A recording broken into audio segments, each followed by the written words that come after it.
Kaagad namang dinepensa ng kanyang management team si Dennis Trillo.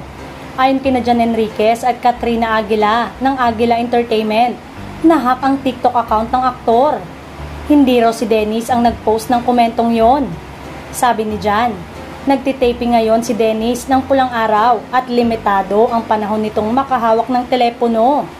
Sabi naman ni Katrina sa Instagram story, "Hey guys, how to recover a hack account on TikTok? Anyone who can help please DM me."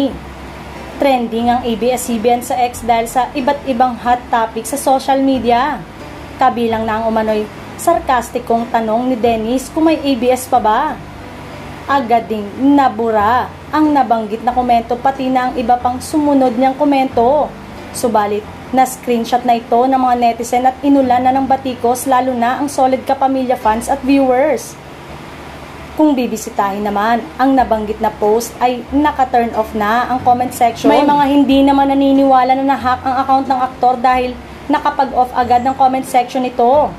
Say pa ng ilan, mukhang alanganin na tuloy ngayon ng aktres at asawa na si Jeneline Mercado kung sakaling tanggapin na ito ng Kapamilya Network matapos ang controversial na pangyayari.